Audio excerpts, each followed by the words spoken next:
Tadepalli CM camp office వేదికగా పిఠాపురం రాజకీయం ఊపందుకుంది. Camp office కు పిఠాపురం వైసీపీ ఇన్ఛార్జ్ వంగగీత వెళ్లారు. జనసేనకు చెందిన శేష్ కుమారి అనే మహిళ వైసీపీలో చేరనున్నారు. ఇక 2019 ఎన్నికల్లో పిఠాపురం జనసేన అభ్యర్థిగా పోటీ చేసి ఓడిపోయారు. ఇక అంతకుముందు సీఎంతో వైసీపీ నేత ముద్రగడ భేటీ అయ్యారు. ఇక మరోవైపు వంగవీటి నరేంద్ర వైసీపీలో జాయిన్ అయ్యారు. వైఎస్ జగన్ సమక్షంలో నరేంద్ర ఫ్యాన్ గుటికి చేరుకున్నారు. ఇక 2019 ఎన్నికల్లో బీజేపీ తరపున విజయవాడ తూర్పు నియోజకవర్గం నుంచి నరేంద్ర పోటీ చేసి ఓడిపోవడం జరిగింది.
పిఠాపురం నియోజకవర్గంలో ఫోకస్ చేసింది వైసీపీ అధినాయకత్వం. ఈ నేపథ్యంలోనే పిఠాపురం నుంచి వైసీపీలో ఎవరు పోటీ చేస్తారో అన్న దానిపై కూడా మొదటి వరకు ఒకంత ఉత్కంఠ అయితే కొనసాగింది. ఫైనల్ గా వంగగీత కేటాయించడం జరిగింది. అలాగే అదే తరహాలో ముద్రగడ కూడా వైసీపీ తీర్థం పుచ్చుకున్నారు. వైసీపీ నుంచి ముద్రగడ అంటే పిఠాపురంలో కూటమి నేతగా జనసేన అధినేత పవన్ కళ్యాణ్ దిగబోతున్నారు. అభ్యర్థిగా ఆయన ఉండడం జరిగింది.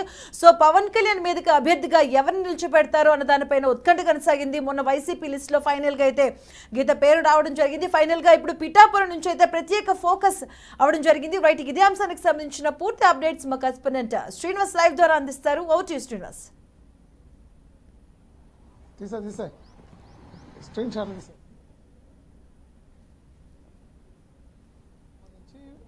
పెద్ద ఎత్తున ఆంధ్రప్రదేశ్ రాష్ట్ర రాజకీయాలు తిరుగుతున్న నేపథ్యం కనిపిస్తుంది.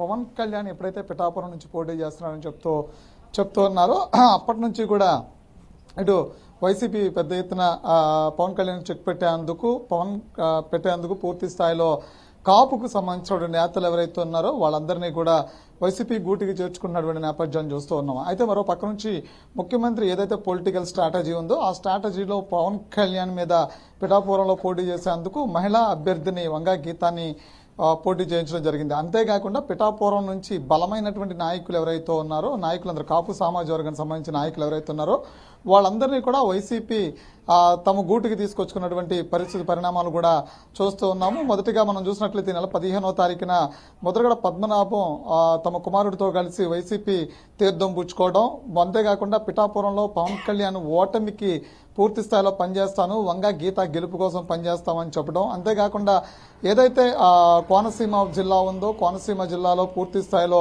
వైసీపీ గెలవడానికి కావాల్సినటువంటి శాయశక్తుల తమ కాపు సామాజిక వర్గం శాయశక్తుల పనిచేస్తామని చెప్పడం కూడా జరిగింది.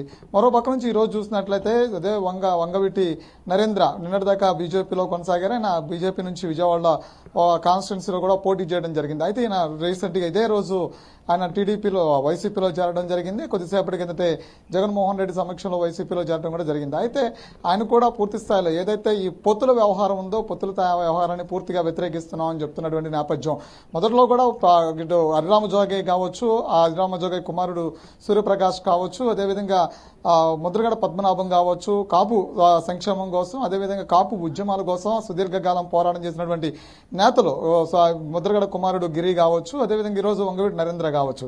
కేవలం పొత్తులు ఏవైతే ఉన్నాయో పొత్తులను మాత్రం వ్యతిరేకిస్తూ ఉన్నాము. టీడీపీ బీజేపీని కలవడం ఇష్టం లేదు. బీజేపీతో పాటు కలవడానికి వెళ్ళడానికి కూడా కొంత జనసేనని అదేవిధంగా కాపు సామాజిక వర్గానికి అనుకూలంగా ఉన్న వాళ్ళు ఈ టర్మ్లో అంటే 2024 ఎన్నికల్లో పవన్ కళ్యాణ్ కోసం పనిచేయాలనుకున్నటువంటి నేతలు ఎవరైతే ఉన్నారో వాళ్ళందరూ కూడా ఒక్కొక్కరుగా పార్టీ వేయడానికి కారణం కేవలం టీడీపీతో పాటు పొత్తులే అని చెప్తూ అంటున్నారు.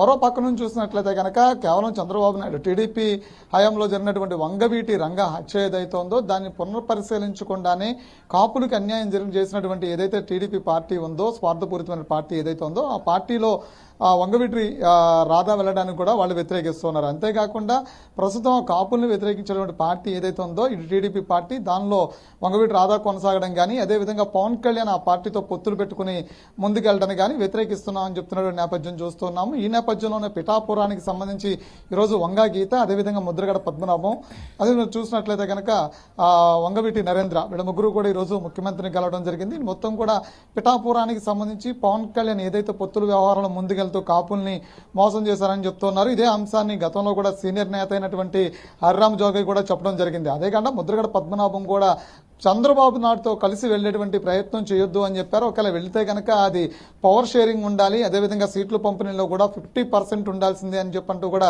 మొదటి నుంచి చెప్తూ వచ్చారు. అయితే వాటన్నిటికీ కాకుండా దానికి విరుద్ధంగా ఎవరైతే వాళ్ళ అంచనాలకు విరుద్ధంగా ఎప్పుడైతే పవన్ కళ్యాణ్ ప్రయాణం సాగిందో చంద్రబాబుతో వెంటనే కూడా వాళ్ళందరూ కూడా యూటర్న్ తీసుకోవడమే కాకుండా ఈరోజు వైసీపీ తీర్థం పుచ్చుకున్నటువంటి నేపథ్యం చూస్తూ ఉన్నాము.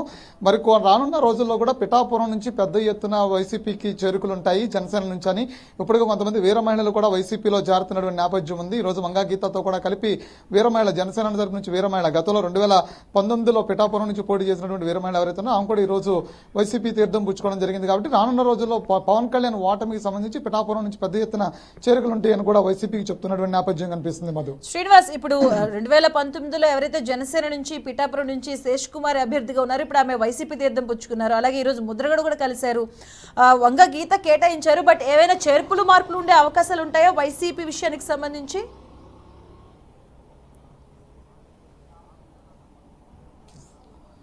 అంటే వంగా గీతకి సంబంధించి ఇంకా చేర్పులు మార్పులు చేసే అవకాశం లేదు, ఎందుకంటే లిస్టు ఫైనల్ చేసేసారు. ఇప్పటికే వంగా గీత తన అభ్యర్థిత్వాన్ని ప్రచారం చేసుకుంటున్నారు. నియోజకవర్గంలో వంగా గీతని ఫైనల్ అభ్యర్థి వైసీపీ నుంచి అని చెప్పడం కూడా జరిగింది. అయితే వీళ్ళందరికీ సహకరించాలంటూ కూడా అంటే మరొకసారి 2024 ఒక ప్రభుత్వం కనుక అధికారంలోకి వస్తే కనుక పెద్ద ఎత్తున ఎవరైతే ఇప్పుడు ఈ పార్టీని నమ్మి ఈ కాపు సమాజాన్ని నమ్మి పార్టీని నమ్మి ఎవరైతే ఇప్పుడు ముందుకు వచ్చారో వాళ్ళందరూ కూడా పెద్ద ఎత్తున పార్టీలో గౌరవం ఉంటుందని చెప్తూ ఉన్నారు. అంతేకాకుండా రానున్న రోజుల్లో కాపుల సంక్షేమానికి సంబంధించినటువంటి గతంలోనే కాపు సంక్షేమ నిధి పెట్టడమే కాకుండా కాపు సంక్షేమ నిధి పెడతామని చెప్పిన సపరేట్ కార్పొరేషన్ కూడా పెట్టడం జరిగింది. కాబట్టి కార్పొరేషన్ కూడా పెద్ద ఎత్తున నిధులు ఇస్తామని చెప్పారు. మరొకసారి కాపులకి సంబంధించినటువంటి కొన్ని అంశాలని పరిశీలిస్తూ ఉన్నాం. ఈసారి కాపులకి పెద్ద ఎత్తున న్యాయం జరిగే విధంగా కూడా ప్రభుత్వంలో అవకాశాలు ఉంటాయని చెప్తున్నారు. అంతేకాకుండా కాపు యువతకు సంబంధించిన అంశాలు కావచ్చు, అనేక అంశాలు ఏవైతే కాపు యువతకు సంబంధించిన విషయాలు కావచ్చు, కాపు విద్యార్థులకు సంబంధించిన విషయాలు కావచ్చు, కాపులు ఇప్పటివరకు దేనికి పోరాటం చేస్తూ ఉన్నారో ఇటు రిజర్వేషన్లకు సంబంధించిన విషయాలన్నీ కావచ్చు, ఇవన్నీ కూడా ప్రభుత్వం కాపుల తరపున నిలబడుతూ ఉంది. దానికి సంబంధించినటువంటి బిల్లులు కూడా అసెంబ్లీలో ప్రవేశపెడతాము. ఇంతకాలం కాపు ఉద్యమాల కోసం కాపు నేతలుగా మీరు కాపు ఉద్యమాల కోసం చేసినటువంటి ఉద్యమాలు ఏవైతే ఉన్నాయో అవి ఎక్కడ నీరు కాకుండా ఉండేందుకు వైసీపీ పనిచేస్తుంది. కాబట్టి వైసీపీకి అధికారాన్ని కట్టబెట్టేటువంటి బాధ్యత కాపులకే ప్రాధాన్యతగా ఇస్తున్నామని చెప్పడం జరిగింది. అంతేకాకుండా పిఠాపురంలో వంగా గీతాన్ని గెలిపించి తీసుకురావాల్సిందిగా కూడా ఇప్పుడు ఎవరైతే సీనియర్ కాపు నేతలు ఉన్నారో వాళ్ళకి ఆదేశాలు కూడా ఇవ్వడం జరిగింది. మొదటి నుంచి కూడా ఒకేలా కాపు వాళ్ళకి ఆదేశాలు ఇవ్వడమే కాకుండా వాళ్ళతో సమావేశమైనప్పుడు కూడా వాళ్ళకి చెప్పడం కూడా జరిగింది. ఈసారి వంగా గీతాన్ని గెలిపించాల్సిన అవసరం ఉంది. పవన్ కళ్యాణ్ కాపులకు పెద్ద ఎత్తున ద్రోహం చేశారనే విషయాన్ని కూడా చెప్పడం జరిగింది. అదే అంశాన్ని కాపులు కూడా ఏదైతే పొత్తుల అంశం పొత్తులలో ఎప్పుడైతే పొత్తులు పెట్టుకున్నారో పొత్తుల్లో సీట్లు ఎప్పుడైతే ప్రకటించారో అప్పటి నుంచి కాపులు కూడా పూర్తి స్థాయిలో పవన్ కళ్యాణ్ చాలా వరకు కూడా వ్యతిరేకతను ఎదుర్కొన్నటువంటి పరిస్థితి ఉంది. అదే 2024 కనుక వైసీపీ అధికారంలోకి వస్తే కనుక పూర్తి స్థాయిలో కాపు సంక్షేమం కోసం పనిచేస్తామని చెప్పిన ముఖ్యమంత్రి ఇప్పటికే హామీ ఇచ్చినట్టు కూడా తెలుస్తోంది. మధు శ్రీనివాస్, ఇక్కడ చూసుకుంటే పిఠాపురం దానికి సంబంధించి ఎప్పుడైతే జనసేన అధినేత పవన్ కళ్యాణ్ అక్కడ అభ్యర్థిగా ప్రకటించారో అక్కడ నుంచి కూడా వైసీపీ ముందు నుంచి కూడా దీనిపైన ఎక్కువగా ఫోకస్ పెట్టింది పిఠాపురం నుంచి. ఎందుకంటే అక్కడ నిల్చోబెట్టిన అభ్యర్థిని కూడా ఒక లేడీ క్యాండిడేట్ కూడా జనసేనకి ఆయనకు ఆపోజిట్గా నిల్చోబెట్టడం జరిగింది. అలాగే ఇక్కడ పిఠాపురం విషయానికి వచ్చేసరికి 2 లక్షల పైచిలుకున్నటువంటి ఓటర్లలో కాపు సామాజిక వర్గానికి సంబంధించిన ఓట్లు కీలకంగా మారబోతున్నాయి. ఇటువైపు చూసుకుంటే వైసీపీలో ముద్రగడ కూడా ఏదైతే కాపు ఉద్యమ నేతగా ఆయనకు మంచి పేరు కూడా ఉంది. అలాగే మొన్నటి వరకు కూడా జనసేనలో కంటిన్యూ అవుతున్నటువంటి శేష్ కుమార్ కూడా ఇప్పుడు వైసీపీ తీర్థం పుచ్చుకోవడం. సో ఈ నేపథ్యంలో జనసేనకి ఎలాంటి వచ్చే అవకాశం ఎలాంటి రప్చర్ అయ్యే అవకాశం ఉంటుంది? దానికి జనసేన ఎలా ముందుకెళ్లే విషయంలో ఎలా వెళ్ళబోతుంది అసలు?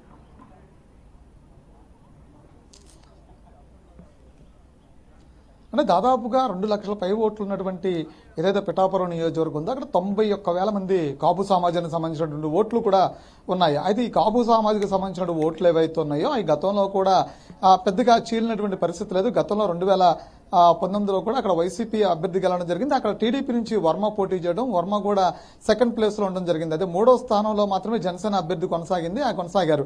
అంతేకాకుండా కాపు సామాజిక వర్గంలో ఉన్నటువంటి ఏదైతే స్థానాలు ఎక్కువ కాపు సామాజిక ఉన్నటువంటి గాజువాక కావచ్చు, అదేవిధంగా భీమవరం ప్రాంతాలు కావచ్చు, ఇక్కడ పోటీ చేసినటువంటి పవన్ కళ్యాణ్ కూడా ఓడిపోయారు. అది ఎక్కడా కూడా అంటే 2019లో విపరీతమైనటువంటి వైసీపీ గాలి వీస్తున్న నేపథ్యంలో పవన్ కళ్యాణ్ కూడా ఓటమి పాలు కాక తప్పలేదు. అయితే అక్కడ కాపులు ఉన్నటువంటి ఆ సామాజిక వర్గంలో అంటే కేవలం కాపు అంటే అక్కడ ప్రతిసారి కూడా కాపు అభ్యర్థులనే ప్రకటిస్తూ వస్తున్నారు. అందులో భాగంగానే పోయినసారి ప్రకటించినటువంటి వ్యక్తులు ఎవరైతే ఇటు జనసేన నుంచి కావచ్చు, అటు టీడీపీ నుంచి కావచ్చు, అటు వైసీపీ నుంచి కావచ్చు, ముగ్గురు కూడా కాపు సమాజానికి సంబంధించినటువంటి అభ్యర్థులే పోటీ చేశారు. అక్కడైతే కులాల పరంగా చూసినట్లయితే కనుక దాదాపు 91,000 మంది కాపులు ఉన్నటువంటి ఓట్లు ఏవైతే ఉన్నాయో ఆ ఓట్లు ఈసారి చీలేటువంటి పరిస్థితి అత్యధికంగా కనిపిస్తుంది. ఆ అత్యధికంగా కనిపించే పరిస్థితుల్లోనే ఈసారి దాదాపు 50-50 ఓట్లు కాపు ఓట్లు చేయవచ్చు. మిగతా ఓట్లన్నీ కూడా పవన్ కళ్యాణ్ ప్రభావితం చేస్తారు. ఎందుకంటే పవన్ కళ్యాణ్ అక్కడ అనేక సర్వేలు చేయించుకుని ఉన్నారు కాబట్టి ఆయనకు అవకాశం ఉందని చెప్తున్నారు. మరో పక్క నుంచి చూసినట్లయితే వంగా గీత్తో పాటు కాపు సీనియర్ నేతలందరూ కూడా వైసీపీతో ఉండడం కూడా పవన్ కళ్యాణ్కి ఎంతవరకు చెక్ పెట్టగలుగుతారని చెప్పని కూడా రాజకీయ విశ్లేషకులు అంచనా వేస్తున్నట్టు పరిస్థితి ఉంది. Madhu. Right, thank you Srinivas.